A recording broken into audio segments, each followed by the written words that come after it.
오늘 우리에게 주신 하나님의 말씀은 이사야 43장 1절 말씀입니다.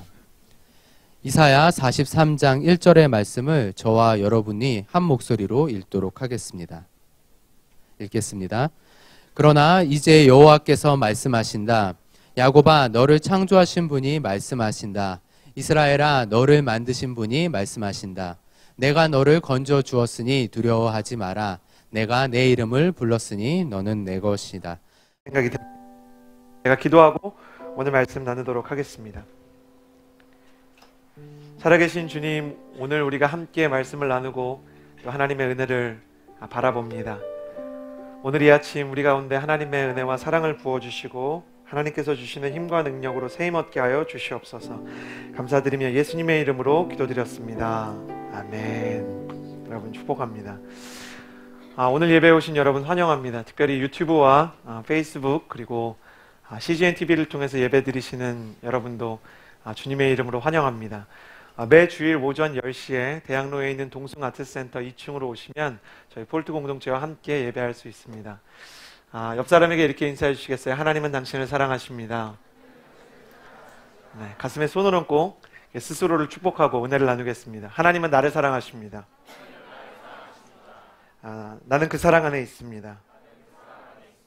이 시간 말씀 앞에 내 마음을 엽니다. 나는 절대로 이전과 같지 않을 것입니다. 한 번 더. 나는 절대로 이전과 같지 않을 것입니다. 아멘. 오늘은 위대한 기다림 카운트다운의 5번째 시간입니다. 오늘은 여러분과 함께 카운트 5 No Fear라는 제목을 가지고 은혜를 나누고자 합니다. 제가 오늘 감자랑 빨대를 들고 나왔는데요. 이거 생감자입니다. 삶은 거 아니고. 그리고 빨대 있는데요.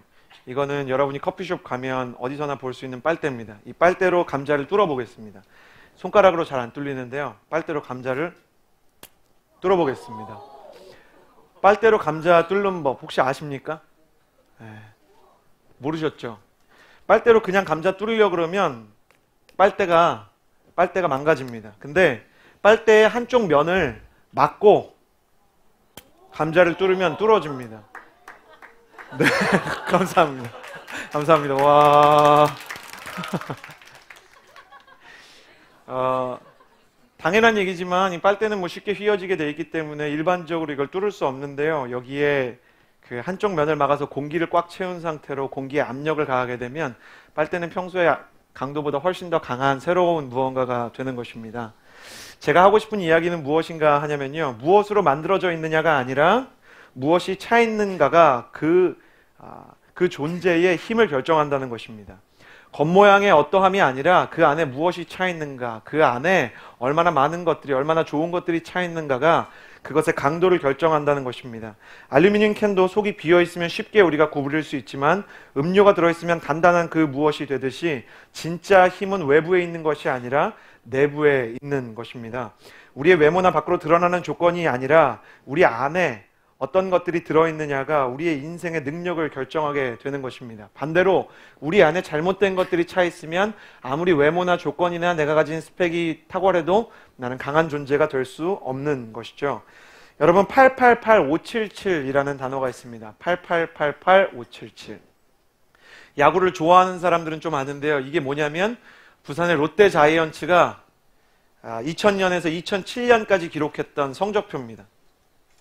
야구팀이 8개였거든요, 당시에. 그러니까 8888-577, 그럼 거의 만년 꼴찌팀이었다는 겁니다. 뒤에서 웃고 있는 우리 윤모세 전도사님, 이때 롯데 때문에 굉장히 속이 많이 상했을 텐데요. 부산에 있었던 사람들, 이때 롯데 때문에 정말 속앓이 많이 하면서 야구 경기만 끝나면 주변에 있는 포장마차가 속상한 사람들로 꽉 찼다는 후문이 있었습니다.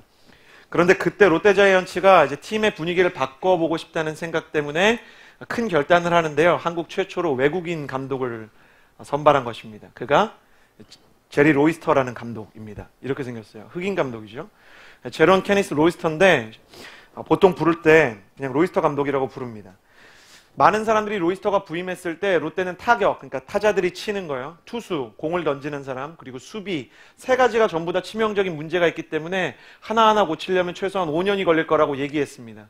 근데 제리 로이스터는 뭐라고 얘기했냐면 제일 큰 문제는 공을 던지는 피처나 공을 치는 타자의 문제가 아니라 롯데의 팀원들에게 있는 두려움이 제일 큰 문제라 그랬어요.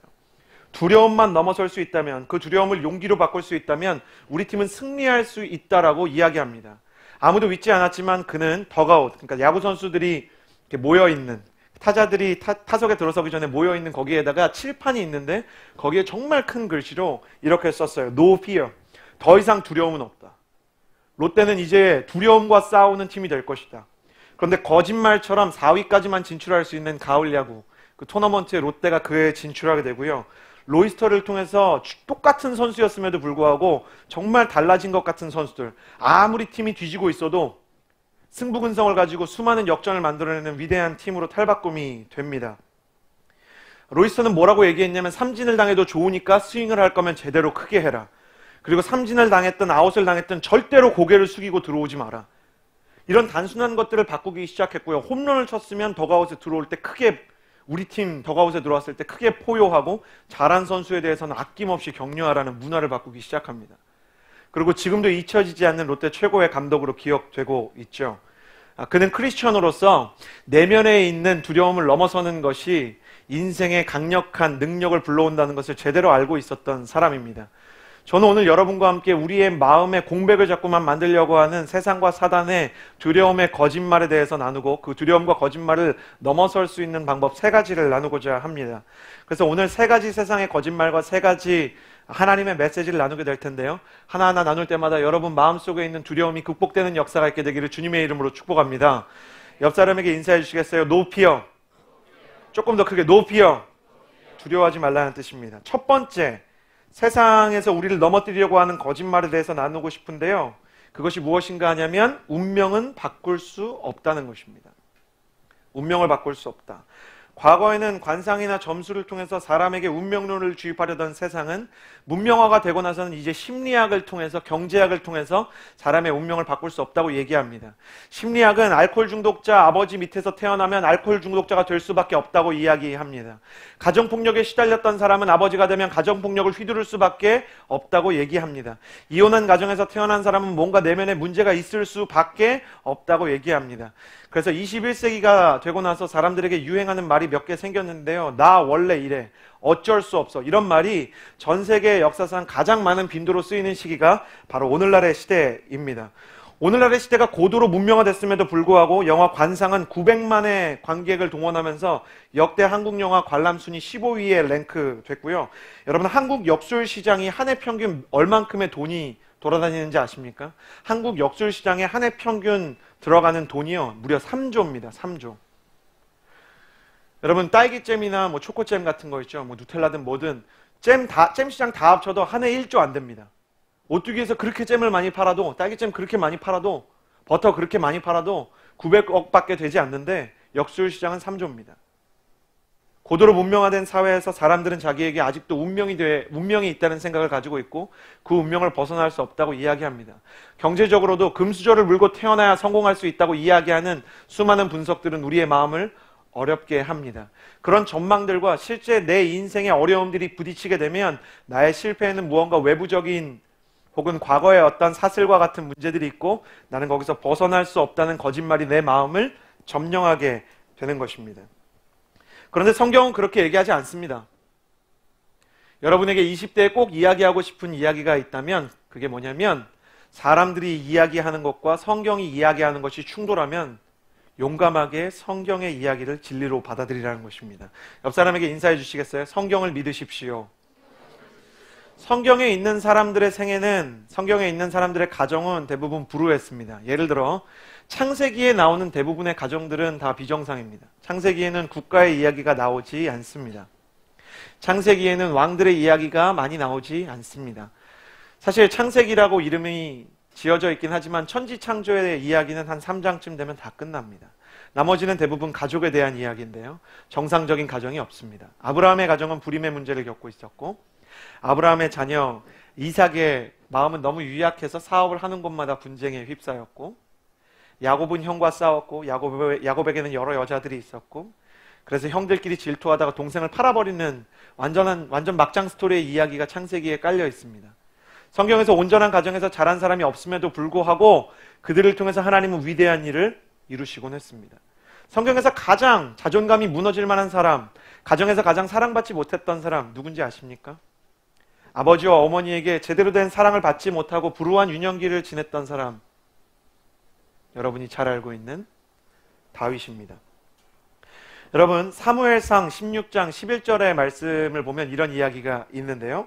사무엘상 16장에 사무엘이 이새의 집으로 찾아옵니다. 이새는 다윗의 아버지죠. 그래서 내가 하나님의 사람을 아들 중에서 찾으려고 왔다. 하나님이 특별히 찾는 사람이 있다. 근데 첫째가 오고 둘째가 오고 셋째가 와도 아무리 아들들을 보아도 하나님이 원하는 사람이 없는 거예요. 하나님이 특별히 세운 사람이 그 중에 없는 거예요. 아들이 더 없냐고 물어봤더니 없대요. 사무엘이 없을 리가 없다. 당신한테 아들이 분명히 더 있다. 그러니까 그때서야 막내 다윗이 저기서 양을 치고 있습니다. 여러분 생각해 보세요. 집에 이재훈 목사님이 오셨어요. 하용조 목사님이 오셨어요. 그런데 어떤 장로님이 특별한 아들을 향한 특별한 계획이 있다고 이야기하는데 그 자녀를 하용조 목사님, 이재훈 목사님이 찾아왔는데 목사님 앞에 데리고 오지 않을 정도라면, 아예 소개도 시켜주지 않을 정도라면 그 아버지와 아들의 관계는 어떠한 것이었을까요? 여러분이라면 그렇게 하시겠습니까? 하용조 목사님이 집에 와서 동생이 있습니까? 그럼 있는 동생 없다고 얘기하겠습니까? 그런데 이새는 없는 사람처럼 이야기합니다. 그리고 사무엘상 16장 11절에 이렇게 얘기하는데 사무엘이 이새에게 물었습니다. 네 아들이 다 온 것이냐? 이새가 대답했습니다. 막내가 하나 있기는 한데 지금 양들을 돌보고 있습니다. 여기서 막내라고 번역된 단어는 원래 막내 아닙니다. 잔인한 단어입니다. 쓸모없는 자라는 하카톤이라는 단어입니다. 아버지가 자기 자식에 대해서 이렇게 얘기하는 것입니다. 하카톤, 그는 쓸데없는 인간입니다. 그런데 사무엘이 그를 불러오라고 이야기합니다. 그리고 네가 바로 하나님께 부르심을 받은 사람이다 라고 이야기하죠. 그리고 다윗이 하나님의 그 말씀을 마음속에 믿기 시작합니다. 그리고 나서 그의 인생이 변하기 시작하는 것이죠. 사람들의 말대로라면 그는 성공할 수 없는 사람입니다. 그는 없는 집안에서 태어났고 그에게는 탁월한 형들이 있었지만 자기 인생에 기회가 없었고, 그리고 그는 사랑받지 못하는 집에서 태어났기 때문에 무언가 성품과 신앙에 문제가 있어야 됩니다. 근데 성경은 그렇게 얘기하지 않습니다. 그런 가정에서 자란 사람이라도, 능력이 없는 사람이라도, 기회가 주어지지 않고 좋은 학교에 가지 않은 사람이라도 하나님의 부르심과 선택을 받으면 그의 운명은 바뀌게 되어 있다고 이야기하는 것입니다. 여러분을 움직이는 것은 세상이 말하는 운명입니까? 아니면 하나님께서 선포하시는 약속의 말씀입니까? 여러분 안에 하나님의 약속의 말씀이 들어갔을 때 그 약속의 말씀이 작용하는 힘이 강력합니까? 아니면 세상 사람들이 여러분에 대해서 규정하는 말이 여러분의 마음 가운데 더 강력합니까? 이걸 진단할 수 있는 방법은 간단합니다. 여러분은 여러분의 인생에서 감사와 만족에 대한 고백이 더 많습니까? 아니면 원망과 불평에 대한 고백이 더 많습니까? 무의식적으로 흘러나오는 내 말을 보면 내가 무엇에 지배를 받고 있는지를 알 수 있습니다. 내 인생의 불만과 불평, 난 너무 힘들고 너무 외롭고 너무 죽고 싶다, 이런 이야기가 나온다는 것은 사실 세상의 운명을 내 마음속에 받아들이는 것입니다. 나는 오늘 여러분에게 축복하며 선포합니다. 세상의 모든 운명에 대한 거짓말들이 떠나가는 아침이 될지어다. 여러분의 마음 가운데 용기가 필요합니다. 하나님의 약속은 이루어진다는 용기. 저를 따라해 보시겠어요? 하나님의 약속의 말씀은 반드시 이루어진다. 다윗은 그래서 하나님의 약속의 말씀을 붙들었습니다. 아버지는 자기를 하카톤이라고 말했지만 하늘에 있는 완벽한 아버지는 너는 내가 세운 왕이라고 말했기 때문에 그 음성을 끝까지 믿습니다. 내가 너를 세웠다는 그 음성을 끝까지 붙잡고 광야에서 버팁니다. 광야에서 청년기 전체를 허비하지만 하나님께서 나를 쓰시겠다는 확신을 다윗은 흔들지 않습니다. 여러분 20대에 진짜 필요한 건 어떤 의미에서는 능력과 공격력, 막 원펀치 한 방 날려가지고 적을 무너뜨리는 대단한 능력이라기보다는 세상이 날리는 소나기 펀치를 견뎌낼 수 있는 맷집입니다. 옆 사람에게 이렇게 인사해 주시겠어요? 맷집이 강한 사람이 되십시오. 세상이 아무리 거짓말을 날리고 세상이 아무리 절망의 메시지를 날려도 믿음의 방패를 가지고 그것을 막는 것입니다. 하나님의 말씀 하나 붙잡고 용기를 가지고 버티겠다고 말하는 것입니다. 하나님은 나를 사용하신다. 하나님은 나를 향한 계획을 가지고 있다. 날마다 여러분에게 선포해야 됩니다. 제가 여러분 나이 때에는 아침에 일어나서 거울을 보면서 정말 못생긴 제 얼굴을 보고 얼굴 엄청 부어 있었어요. 맨날 치킨 먹고 막 이래가지고 얼굴 부어있는 제 얼굴을 보면서 이렇게 얘기했습니다. 이렇게 생겼지만 하나님께서는 나를 사용하신다. 거울에 붙여놨어요. 매직으로 써놨어요. 제가 학교에다가 학교 기숙사에다도 그거 써나갔다가 이렇게 혼나고 막 네가 이거 다 지울 거냐면 혼내긴 했어도 유행이 됐어요. 저희 방 친구들 이렇게 생겼어도 하나님은 나를 축복하신다. 옆 사람에게 이렇게 축복해 주시겠어요? 이렇게 생겼어도 하나님은 나를 축복하십니다. 내 안에 믿음이 있으면 내가 어떻게 생겼든지 세상이 나에 대해서 뭐라고 얘기하든지 내 마음 가운데 용기가 생기게 돼 있어요. 세상의 운명은 거짓말입니다. 창세기 3장에 이미 인간의 운명은 결정났어요. 하나님을 떠나서 죽을 수밖에 없는 운명의 선악과를 따먹지 않았습니까? 그러나 하나님은 운명이 죽음으로 흘러가는 그 시점에서 사람을 건져내고자 예수 그리스도를 보냈어요. 사람이 악수를 두면 하나님은 언제나 회복의 가능성을 여시고, 사람이 언제나 실패하면 하나님은 재기의 기회를 주시고, 사람이 언제나 무너지고 낙심하고 좌절하고 두려워하면 하나님은 직접 나타나셔서 사람의 마음을 붙잡아 주셨어요. 오늘 이 예배가 여러분에게 하나님이 주시는 용기와 능력이 샘솟듯이 부어지는 예배가 되기를 주님의 이름으로 축복합니다. 여러분 가슴에 손을 얹고 여러분 스스로에게 이렇게 축복하십시오. 저를 따라서 영혼아 용기로 가득하게 될지어다. 영혼아 비전으로 가득하게 될지어다. 스스로에게 그렇게 선포하셔야 돼요. 내 인생을 바라보는 시각이 바뀌어야 돼요. 다윗은 그런 마음을 가지고 광야에서 버팁니다. 그에게 가장 본받을 만한 점은 그가 예배를 드리는 것도 있고 기도하는 것도 있지만 그가 영적으로 맷집이 강해서 쉽게 좌절하지 않았다는 거예요. 그 결과 그는 이스라엘의 왕이 되었을 뿐만 아니라 아버지와 모든 자기 가족의 생계를 책임지는 가정의 회복의 통로가 됩니다. 믿음의 1세대로서 외롭게 지금 신앙을 시작해서 가정에서 핍박받는 여러분, 어느 가문에나 믿음의 1세대는 있었습니다. 그리고 그 믿음의 1세대에게 하나님께서 주시는 축복이 있어요. 나는 여러분을 통해서 여러분의 부모님이 구원받는 역사가 일어나게 되기를 주님의 이름으로 축복합니다. 다윗처럼 쓰임을 받는 거예요. 비록 내가 내 어머니와 아버지의 기도를 받고 산 것이 아니라 할지라도, 비록 내가 많은 성경에 대한 지식을 우리 아버지로부터 계승받지 못했다 할지라도 절망하지 않고 주님을 붙잡으면 주 예수를 믿으라 그리하면 너와 내 집이 구원을 얻으리라는 말씀이 내 인생의 현실이 되는 것입니다. 여러분 노피어 두려워하지 마십시오. 운명에 굴하지 마십시오. 여러분의 앞을 가로막고 있는 운명과 같은 장벽이 있다면 하나님께 그 장벽을 담쟁이 넝쿨처럼 기어 올라가서라도 넘을 수 있게 해달라고 기도하는 것입니다. 나는 여러분 앞에 놓여진 세상이 설정해 놓은 운명의 장벽들이 허물어지고 그것을 뛰어넘게 되는 역사가 되기를 주님의 이름으로 축복합니다. 아멘. 두 번째 세상의 거짓말은 완벽해야 한다는 거짓말입니다. 완벽주의는 나태한 삶이나 우울한 마음만큼이나 사람의 마음을 망가뜨리는 파괴적인 힘이 있습니다.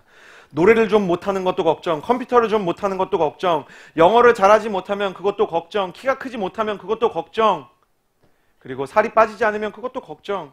도대체 남들에게 다 되는 거, 남들은 다 할 수 있는 걸 왜 나는 못할까? 이런 고민 속에서 우리는 수많은 시간들을 보냅니다. 20대의 부끄러운 고백이지만 저한테는 정말 거룩한 기도 제목이 있었어요. 저는 축구를 너무너무 좋아하는 사람이었는데 저 대학교 1학년 때가 바로 그 전설적인 2002 월드컵이 열린 해였거든요. 전 02학번이었어요. 2002 월드컵이 열린 그 시점에 박지성의 슛을 보면서 저는 하나님께 진짜 진지하게 간절하게 기도했어요. 축구를 잘하게 해주세요. 주님, 저 진짜 축구 잘하고 싶어요. 그리고 신학생들이 술 마시는 것도 아니고 뭐 쇼핑에 중독되어 있는 것도 아니고 게임도 많이 하는 거 아니니까 밤이면 밤마다 신학교 그 운동장에는 불이 서치라이트가 막 들어오거든요. 그래서 거기서 축구를 했기 때문에 저는 그 축구를 할 때 너무너무 잘하는 사람이 되고 싶었어요. 기도하는 시간만큼이나 축구를 혼자서 연습을 했어요. 그런데 아무리 노력해도 축구에 재능 있는 다른 친구들을 넘어설 수가 없는 거예요. 이게 내 인생의 영적인 도전이구나. 저는 그렇게 생각했어요. 2주일 동안 아침 금식을 하면서 축구를 잘하게 해달라고 기도했어요. 2주일 동안. 아직도 기억나요. 2002년 6월 2주 동안 아침 금식을 했어요. 그런데 배만 고프고 축구를 잘해지지가 않는 거예요. 저는 마음이 너무 상했어요. 그래서 장신대 기도탑에 가서 하나님 왜 내 기도를 들어주시지 않냐고. 그때 한참 축구 잘하는 무서운 형이 하나 있었는데요. 저보다 세 학번 위에 진짜 무서운 형, 막 이렇게 소리 지르면서 수비 라인을 견고하게 만드는 기독교 교육과의 김영창이라는 형이 있었어요. 그 형은 계속 소리 지르고 막 사람들 막 똑바로 안 해! 그럼 막 미친 듯이 뛰어다니고 막 팀 전체를 끌어올리는데 저는 그게 안 되고 막 너무너무 똑같은 이게 수비 라인을 조율해야 되는데 그게 안 되는 거예요. 하나님, 저는 왜 저 형처럼 그게 안 되나요? 저도 영창이 형처럼 축구 잘하고 싶어요. 기도했는데 그때 하나님께서 저에게 들려주셨던 음성이 왜곡된 완벽주의를 버리라는 음성이었어요. 제가 그때 제 마음을 알게 됐는데 제가 마음속에 가지고 있었던 욕심이 축구만이 아니더라고요. 저는 노래도 더 잘하고 싶었고요. 말도 더 잘하고 싶었고, 발제도 더 잘하고 싶었고, 프레젠테이션도 남들보다 더 잘 만들고, 영상도 편집하고 싶었고, 남들보다 더 따뜻하고 상담도 잘하고 싶었고, 선교사도 되고 싶었고, 찬양 인도자도 되고 싶었고, 문화사역도 하고 싶었고, 목회자도 하고 싶었고, 모든 걸 다 해야 된다는 욕심을 갖고 있었어요. 그러면서 MC단을 하면서도 학점 4.0 받고 싶고, 연애도 잘하고 싶었어요. 그런데 하나님께서 제 마음 가운데 왜곡된 완벽주의를 버려라, 그 음성을 들려주시고는 제 마음 가운데 깨닫게 해주시더라고요. 사실은 무엇이 너의 길인지 모르기 때문에 네가 모든 문을 두드리고 있는 것이다. 무엇이 너의 길인지 알지 못하기 때문에 모든 부분을 다 잘해야 되는 것처럼 착각하는 것이다. 하나님의 사람은 하나님께서 내게 주신 비전을 기준으로 선택과 집중을 하는 사람입니다. 마태복음 6장 33절 같이 한번 읽어봤으면 좋겠는데요. 같이 읽어볼까요? 시작. 오직 너희는 먼저 그 나라와 그 의를 구하라. 그러면 존 스토트 목사님은 그의 나라와 그의 의는 두 가지를 의미한다 그랬어요. 첫 번째, 하나님께서 선교를 통해서 확장하실 하나님을 믿는 사람들의 공동체의 확장, 즉 선교. 두 번째는 각 사람의 삶에 설정하신 하나님의 부르심과 사명과 비전이라고 그랬어요. 비전을 구하면 이 모든 것, 나머지 주변부에 있는 것은 자연스럽게 정리가 된다는 거예요. 여러분, 여러분은 정리된 삶을 살고 있습니까? 아니면 이것도 저것도 다 잘해야 될 것 같은 마음을 가지고 하루하루를 살아가고 있습니까?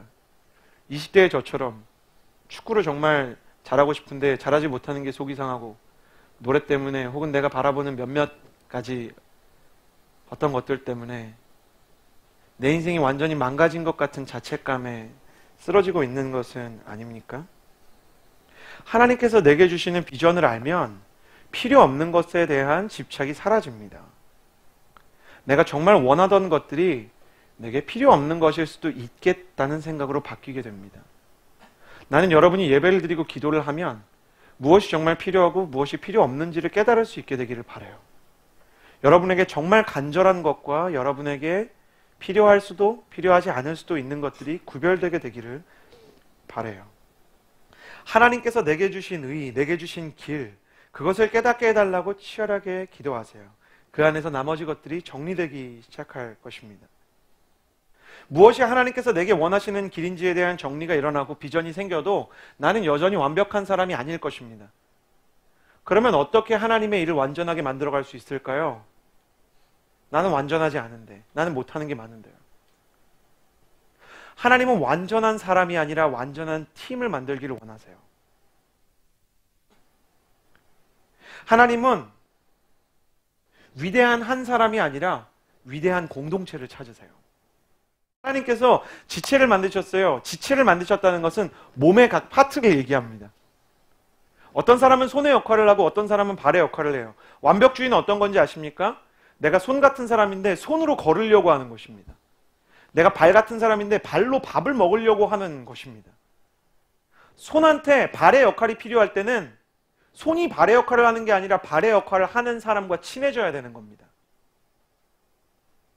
혼자서 축구에서 공격과 수비를 전부 책임질 수 없듯이 내가 완벽하지 않을 때 나에게 필요한 것은 더 완벽한 내 모습이 아니라 나의 부족함을 채워줄 동역자입니다. 그래서 하나님은 태초에 사람을 만드시고 사람이 독처하는 것이 좋지 않다고 이야기한 거예요. 이번 주 목요일 날 대전에서 실행이 됐기 때문에 여러분을 초청하거나 광고하지 못했지만 저희 대학부 교육자들은 희망노트라는 사역을 하게 됐어요. 불신자들을 초청해서 무려 1,100명 이상의 사람들이 오고 그 중에서 300명 가까운 사람들이 이렇게 예수님에 대해서 긍정적인 마음을 가지고 선교단체와 링크가 된 좋은 사역이었는데 게스트들이 되게 훌륭했어요. 나는 가수다에 나왔던 목니, 나는 가수다에 또 나왔던 소향씨, 그리고 김창옥씨, 이런 슈퍼스타들이 나오는 거예요. 근데 그런 것들 나오는 그 모든 사역을 제가 준비하면서 느낀 게 뭐냐면 당일날 갔더니 저는 홍보하는 거는 제가 다 어떻게 잘 할 수 있는데 무대를 만들고 조명을 설치하고 음향을 담당하는 거는 제가 잘 못하는 거예요. 그러니까 막 걱정이 되는 거예요. 시간은 부족하고. 근데 그거는 누가 했냐면 정말 잘하는 사람이 있었어요. 최성민 목사님이라는 분.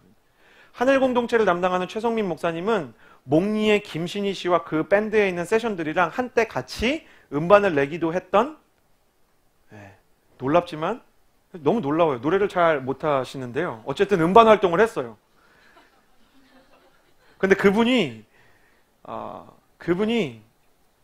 음악을 연주하는 것을 넘어서 하나님께서 최성민 목사님한테 무슨 은사를 주셨냐면 프로그램을 기획하고 무대를 만들고 조명과 그 사람은 마치 실행하기도 전에 그 무대가 어떻게 진행될지를 한 수 앞, 두 수 앞을 바라볼 수 있는 능력을 가진 사람처럼 미래를 바라보는 사람처럼 일하는 거예요. 그래서 저는 걱정하다가도 최성민 목사님 보면 별 걱정이 안 됐어요. 최성민 목사님이 할 거니까. 그리고 저는 디테일하지 않기 때문에 두려운 게 있어요. 그게 뭐냐면 의전하는 건데 의전은 하나하나 그 게스트의 이렇게 마음 같은 거에 흐름을 잘 볼 수 있어야 되거든요. 그리고 저는 막 1대1로 얘기하는 거 이렇게 잘 못하기 때문에 저는 이렇게 여러 사람 앞에 얘기하는 거 오히려 편안해하고 1대1로 얘기하는 거 이렇게 약간 긴장하기 때문에 소양 씨처럼 예민한 게스트 오면 저는 막 긴장돼요. 근데 그런 거 잘하는 사람이 있어요. 오기현 간사님이라고 있는데 그분은 이렇게 의전을 하다가 수다를 떨다가 수다 떨지 말아야 될 땐 또 안 떨다가 선물을 줬다가 사인을 받았다가 사진을 찍었다가 뭘 하든지 너무 잘하는 거예요. 그러니까 긴장되다가 오기현 간사님 보면 또 괜찮은 거예요. 하나님이 저한테 좋은 은사를 주신 것 같아요. 남들을 보고 그냥 믿을 수 있는 은사. 대학부가 정말 사역을 행복하게 하는 이유는 탁월한 동역자들이 있기 때문이에요. 저는 완벽해지려는 꿈을 버렸어요. 저보다 훨씬 더 어떤 부분에 탁월한 사람들을 오히려 만나는 것이 더 성경적이라는 것을 알았어요. 원피스라는 만화가 있어요. 일본에서 몇 억 부 이상 팔린 만화입니다. 원피스의 주제를 한 단어로 줄이면 동료거든요. 여러분한테 필요한 건 완벽이 아니고 동료예요. 왜 원피스란 만화가 수억 부씩 팔리고 있을까요? 사람들이 영적으로 이미 동료가 필요하다는 사실을 무의식적으로 알고 있기 때문이에요. 완벽해지고 싶다는 마음 뒤에는 사람과 얽히면서 상처받고 싶지 않다는 마음이 있어요. 사랑을 받는 것도 부담스럽고 사랑을 하는 것도 두려운 사랑에 지친, 사람에 지친 마음이 있어요. 근데 주님은 그런 마음 안 된다고 얘기해요. 하나님을 사랑하는 것만으로는 충분하지 않다고 얘기해요. 하나님을 사랑할 뿐은 아니라 사람을 사랑하고 한 사람을 통해서 일하는 것이 아니라 동역자들과 일해서 각 지체를 이루어서 그리스도의 일을 하라고 이야기합니다. 그래서 완벽하지 않다고 여러분 스스로의 인생을 평가하게 될 때 여러분이 기도해야 되는 것은 더 완전하고 대단한 능력이 아니라 하나님 내게 사람을 보내달라는 기도입니다. 여러분, 저는 20대에 하나님께서 여러분에게 정말 잊을 수 없는 여러분의 빈자리를 채워주는 동역자를 보내주시기를 주님의 이름으로 축복합니다. 바라고 원하기는 좋은 연애를 하세요. 좋은 연애. 연애를 해도 연애가 좋아야 돼요. 어떤 연애가 좋은 연애냐면 이런 건 좋은 연애가 아니에요. 막 애절하기만 한 거. 막. 그 사람 생각하면 너무 힘들고 눈물 나고 막 이런 연애 추천해주고 싶지 않아요. 세상에는 여러 진리가 있어요. 예수님 믿으면 구원받습니다처럼 어떤 진리들이 있는데 연애에도 진리가 있어요. 나쁜 놈은 쉽게 변하지 않아요. 나쁜 놈한테는 연애가 필요한 게 아니라 예수님이 필요한 거예요. 나쁜 남자 만나지 마세요. 좋은 남자, 좋은 여자, 좋은 남자, 좋은 여자와 만나서 하는 연애는 뭐가 특징일까요? 그 사람을 만나서 변해가는 내 모습이 마음에 들어야 돼요. 그 사람을 만나서, 사람을 만나서 변해가는 내 모습이 좋은 모습이어야 돼요. 하나님이 원하시는 것은 좋은 만남을 통해서 사람을 업그레이드 시키는 거예요. 어른들의 말을 너무 무시하지 마세요. 부모님이 반대할 때는 속상하긴 하지만 생각은 해봐야 돼요. 부모님이 반대할 때 제일 큰 이유는 변해가는 네 모습이 마음에 안 드는 거예요. 그놈을 만나서, 그 여자를 만나서 변해가는 내 아들의 모습이, 내 딸의 모습이 마음에 안 드는 거죠. 제가 왜 저렇게 됐나. 나만 애절하면 끝이 아니라고요. 동역자도 똑같아요. 만나서 불만과 불평 늘어나면서 속 시원해지는 게 좋은 동역자가 아니고요. 만나서 그 사람을 통해서 하나님과 더욱 가까워지고 내 인생의 업그레이드가 일어나는 만남이 좋은 거예요. 우리는 모두 부족하지만 두 가지만 기억해 주세요. 첫 번째, 내 부족함은 다른 사람이 채운다. 이 이야기에 숨어있는 다른 한 가지 이야기는 뭔지 아세요? 다른 사람의 부족함도 내가 채울 수 있다. 이 두 가지를 가지고 사는 것이 성경적인 지체관이에요. 나의 부족함은 다른 사람이 채우고 나의 부족함을 다른 사람이 채울 수 있듯이 나도 누군가의 부족함을 채울 수 있다. 그래서 여러분 20대 시절에 여러분이 정말 기도해야 되는 건 좋은 만남을 통해서 나의 부족함이 채워지게 해주십시오. 두 번째는 내가 가진 어떤 것을 통해서 남을 채울 수 있도록 해주십시오. 나는 여러분이 완전하지 않은 사람들이 모이지만 완전한 팀을 만들어가는 즐거운 인생이 되기를 주님의 이름으로 축복합니다. 왜곡된 완벽주의를 버리고 하나님께서 원하시는 하나됨을 향한 열망을 가지시기를 원합니다. 세상의 세 번째 거짓말은 포기할 수밖에 없는 상황이다라는 것입니다. 포기할 수밖에 없다. 사람들은 누구나 실패를 두려워합니다. 누구나 자기가 기대하지 않는 결과가 나올까봐 미리 좌절하려고 하고요. 그리고 시험 보려고 그러면 대한민국 사람만 이렇게 얘기하는 거 아세요? 시험 보기 전에 공부 많이 했어? 그런 거 왜 물어보는지 모르겠어요. 하여튼 물어봐요. 그러면 다 뭐라고 얘기해. 나 어제 막 완전 공부하려고 그랬는데 완전 못했어. 막 일찍 자버렸어. 자려고 그랬는데 막 무한도전이 하는 거야. 막 이러면서. 아무리 열심히 공부해도 이런 사람 보셨어요? 학창시절에? 나 어제 공부 대박 많이 했어. 완전 시험 잘 볼 거야. 한국 사람들은 그렇게 하지 못합니다. 제 동생이 캐나다 갔을 때 진짜 충격받은 게 뭐냐면 애들이 시험에 대한 부담이 별로 없는 거예요. 나름 그냥 했어. 그만큼 공부한 자기 모습을 받아들이더래요. 더 열심히 했어야 됐는데 이러지 않더래요. 그냥 했어. 그리고 애들이 엄청 쿨해요. C가 학점 C 받으면 그게 쿨의 C인가 봐요. 애들이 다 쿨해요. 다 쿨해요. D를 받으면 캐나다엔 그런 유머가 있어요. C는 쿨, D는 데스티네이션. 어쩔 수 없죠. 데스티니야, 데스티니. 운명인가 보다. 그렇게 생각하는 거예요. 그렇게 생각하더래요. 근데 우리는 그렇게 하지 못하죠. 그래서 먼저 부정적인 얘기를 합니다. 안 될 거야. 나 완전 못했는데. 이러는 거죠. 그런 사람이 성경에 나오는데요. 마태복음 25장에 보면 달란트 비유에 그런 사람이 나옵니다. 주인이 종들을 불러서 돈을 나눠주는데요. 한 사람한테는 5달란트 주고 한 사람한테는 2달란트 주고 나머지 한 사람한테는 1달란트 줍니다. 부정적인 한국 사람들은 이걸 보면 이 생각부터 합니다. 왜 한 사람한테는 5달란트고 한 사람한테는 1달란트야? 근데 여러분 이거라고 생각해 보세요. 과제 5개 하나. 뭐가 좋아요? 당연히 하나 아니에요? 시험 5개 하나. 뭐가 좋아요? 직장 갔어요. 똑같이 월급 받아요. 어차피 주인 거예요. 이걸로 돈 벌어도 이 사람들한테 인센티브 떨어진다고 얘기 안 했어요. 일 5개 하나. 뭐가 좋을까요? 직장인들을 대상으로 여호수아의 저와 친한 사람 40명을 대상으로 제가 앙케이트를 조사해 본 결과 40명 모두 일 하나만 하고 싶다. 이렇게 얘기했습니다. 그런 거 아니겠어요? 주인이 일을 맡겼을 때 사실 스트레스를 받아야 되는 사람은 1달란트 받은 사람이 아니에요. 달란트 하나가 현대의 돈으로 환산하면 5천만 원입니다. 5달란트면 2억 5천만 원, 2달란트면 1억이에요. 주인이 2억 5천만 원 주면서 한번 어떻게 잘해봐. 이게 더 부담스럽죠. 그럼에도 불구하고 5달란트와 2달란트 받은 사람은 고민하지 않고 바로 일을 시작합니다. 마태복음 25장 16절에서 17절 같이 한번 읽어볼까요? 같이 읽어보겠습니다. 시작. 5달란트 받은 종은 곧장 가서 그 돈으로 장사해 5달란트를 벌었다. 마찬가지로 16절 말씀을 보면 5달란트 받은 종, 5달란트 받은 종은 곧장 가서라고 기록되어 있어요.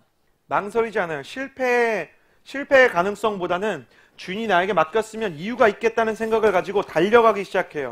2달란트 받은 사람도 그렇게 했대요. 가장 위대한 부분이 이거예요. 곧장 갔다는 거예요. 그런데 1달란트 받은 사람은 어떻게 할까요? 18절 말씀 같이 한번 읽어보겠습니다. 시작.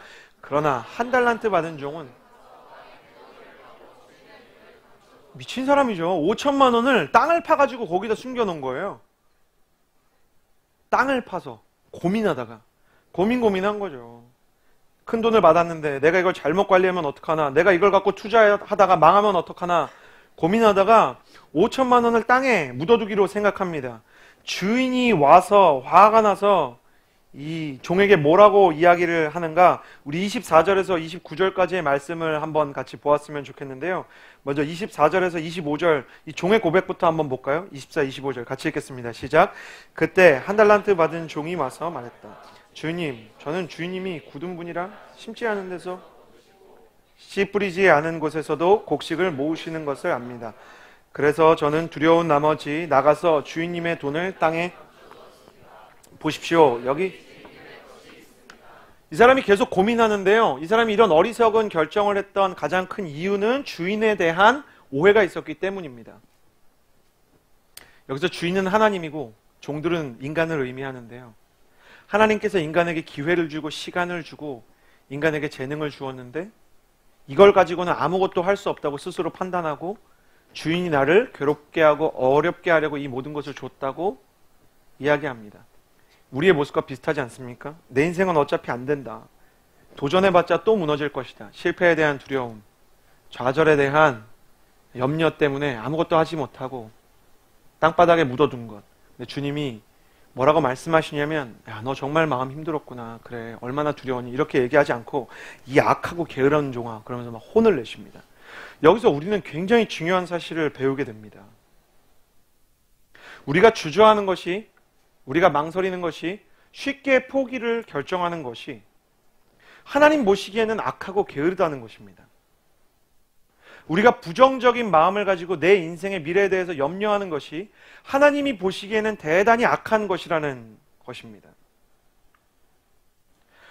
실패하면 그럴 수 있구나. 하나님께서 넘어가, 그래, 그럴 수도 있지. 너 많이 힘들었지. 그 실패와 두려움을 하나님 인정해 주지 않으시고 사단아 물러가라. 오히려 크게 화를 내신다는 것입니다. 왜냐하면 그 모든 것은 내 생각 같지만 사단이 내 마음속에 심어준 생각이기 때문입니다. 염려와 걱정은 본질적으로 하나님의 것이 아닙니다. 염려와 걱정의 본질적인 뿌리에는 하나님을 향한 불신이 숨어 있습니다. 하나님께서 내게 시간을 주시고 내게 환경을 주시고 나에게 나의 인생의 어떤 부분들을 주셨는데 내가 볼 때 그게 마음에 들지 않고 여기서는 아무것도 이룰 수 없다는 스스로의 진단은 스스로 내리는 것이 아니라 사단의 목소리에서 비롯되는 것입니다. 그래서 하나님은 그 배후에 있는 사단의 그 거짓말을 대적하기를 원하시는 것입니다.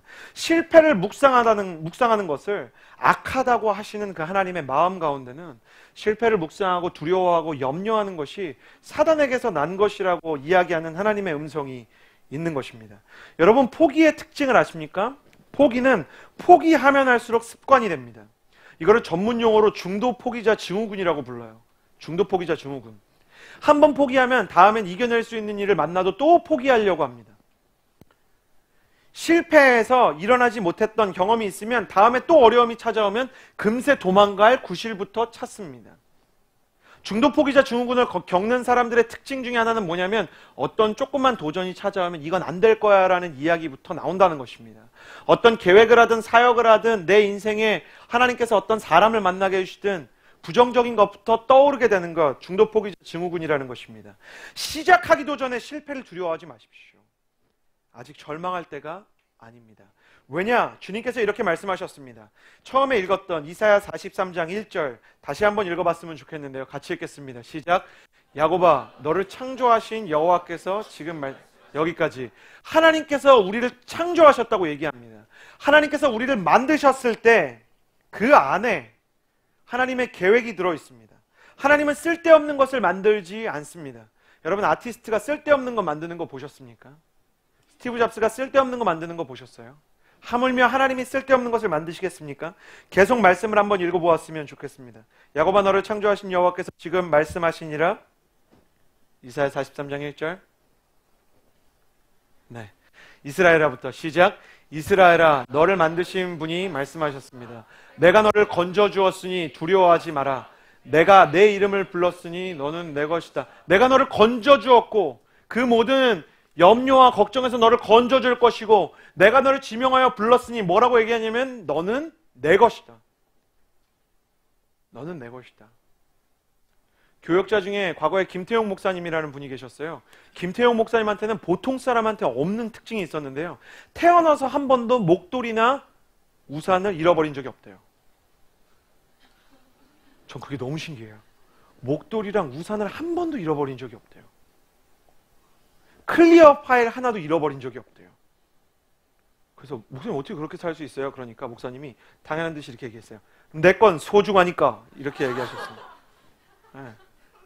저는 그 목사님의 이야기를 들으면서 하나 깨달았어요.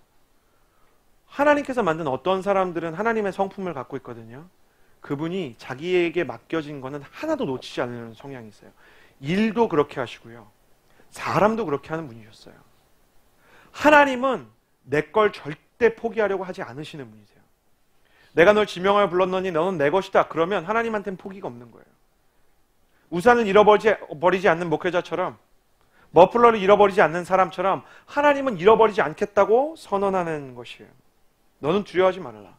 내가 너를 구속하였고 내가 너를 지명하여 불렀나니 너는 내 것이다. 여러분, 여러분의 가슴에 손을 얹고 이렇게 선포해 주시겠어요? 나는 하나님의 것이다. 다시 한번, 나는 하나님의 것이다.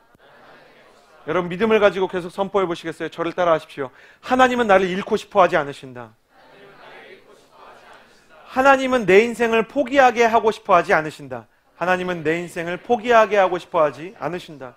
포기는 내가 하는 것입니다. 과거에 나왔던 문장이지만 포기는 배추를 셀 때나 쓰는 문장이에요. 포기하지 마세요. 끝났다고 생각하지 마세요. 왜냐하면 하나님께는 끝나지 않았기 때문입니다.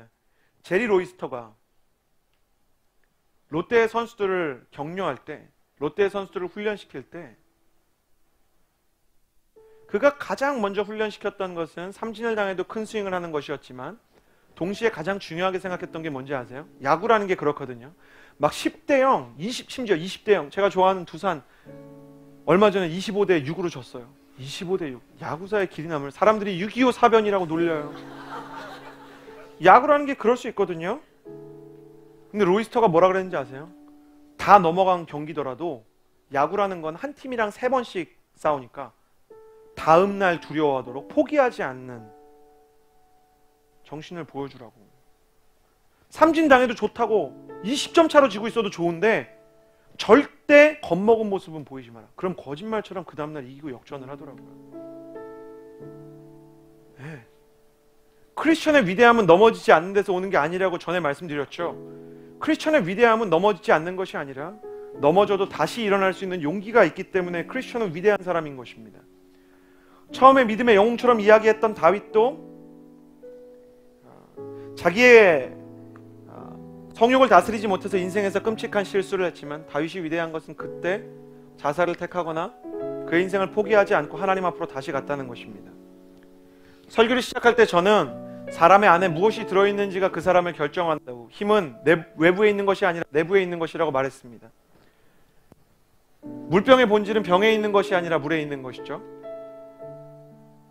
그러나 하나님의 사람의 본질은 사람 안에 부족한 것이 담겨 있어도 평범한 물처럼 아무 데서나 구할 수 있는 재능이나 아무 데서나 구할 수 있는 조건이 들어있는 사람이라 할지라도 그 안에 하나님의 빛이 비추면 새로운 존재가 된다는 메시지가 있다는 것입니다. 평범한 물도 빛이 가해지면 랜턴으로 쓸 수 있는 새로운 구조물이 되듯이 여러분의 인생의 평범함도 하나님과 함께 하나님의 부르심을 통해 붙잡힌 바 되면 여러분의 삶에 더 이상 포기할 수 있는 이유들은 사라지고 주님의 부르심 속에서 새로운 존재가 되는 경험을 하게 될 것입니다. 여러분에게 필요한 것은 병보다는 물을 바라보는, 외면보다 내면을 바라보는 힘. 두 번째는 내면을 바라봐도 평범한 것밖에 없을 때 하나님의 부르심과 하나님의 은혜의 빛이 나의 존재를 새롭게 할 것이라는 희망입니다. 이 시간에 찬양을 하나 할 건데요, 같이 믿음을 가지고 이 찬양을 따라 불렀으면 좋겠습니다. 전능하신 나의 주 하나님이라는 찬양인데요, 누구보다 평범했던 사람, 누구보다 실패가 익숙했던 베드로의 삶을 바꾼 스토리를 담고 있는 찬양입니다. 함께 같이 찬양할까요? 전능하신 나의 주 하나님은, 전능하신 나의 주 하나님은 능치 못하실 일 전혀 없네, 능치 못하실 일 전혀 없네. 우리의 모든 간구도, 우리의 모든 생각도, 우리의 모든 꿈과, 우리의 간구, 우리의 생각, 우리의 꿈, 우리의 소망은 예수님으로 인해서 특별해지는 것입니다. 진실하신 나의 주 하나님은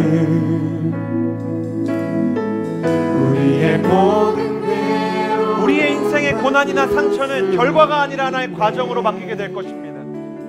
불가능한 일 행하시고 죽은 자 십자가에서 예수님이 스스로 부활하셨듯이 그를 이길 자 아무도. 여러분 믿음으로 같이 고백할 때 가슴에 손을 얹고 주의 말씀 의지하며 의지하여 깊은 곳에 금을 던져 오늘 그가 놀라운 일을 이루시는 보라. 주의 말씀 의지하여 믿음으로 금을 던져 믿는 자에게 능치 못한 내 영혼을 선포하듯이 주의 말씀 의지하여 내가 예수 그리스도의 이름으로 명하노니 두려움은 떠나갈지어다. 세상의 모든 운명에 대한 거짓말도 떠나갈지어다. 삐뚤어진 권력주의와 왜곡된 비교의식도 떠나갈지어다. 주의 말씀 의지하여 믿음으로 금을 던져 믿는 자에게 다같이 일어나서 찬양할까요?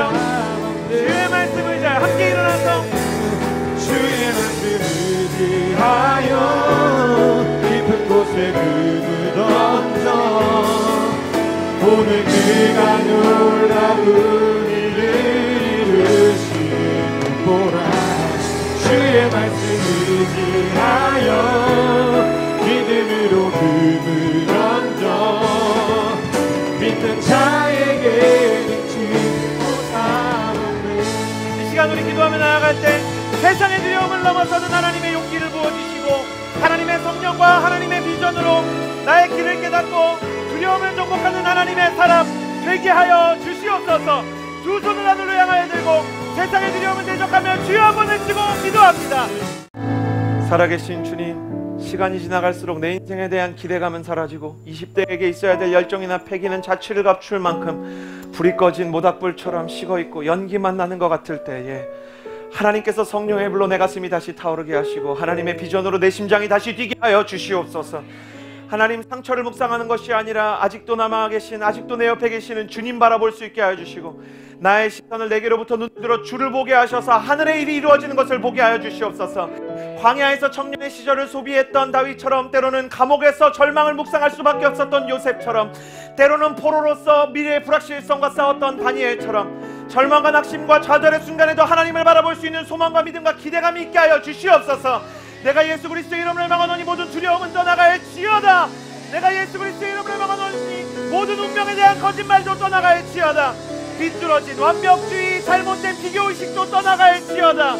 다 하나님께서 나를 이끄시고 너는 내 것이라고 말씀하시는 그 약속의 말씀을 붙든 하나님의 예배자가 되게 하여 주시고 나의 완벽함이 온전하지 않을 때 하나님께서 내게 붙여주시는 동역자들과 함께 위대한 한 사람이 되지 못해도 위대한 팀을 만들어가는 사람이 되게 하여 주시옵소서.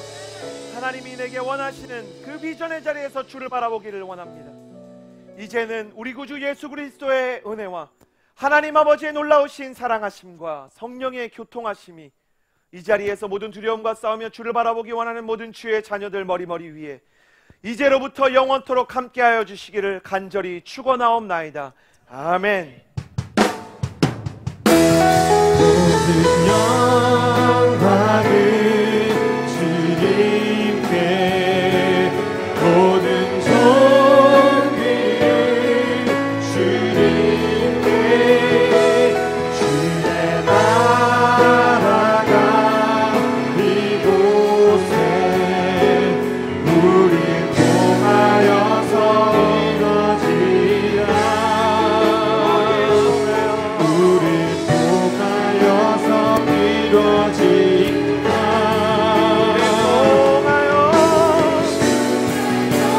두려움과 싸워 높이의 용기를 주시는 주님께 영광과 감사의 박수를 올려드리겠습니다.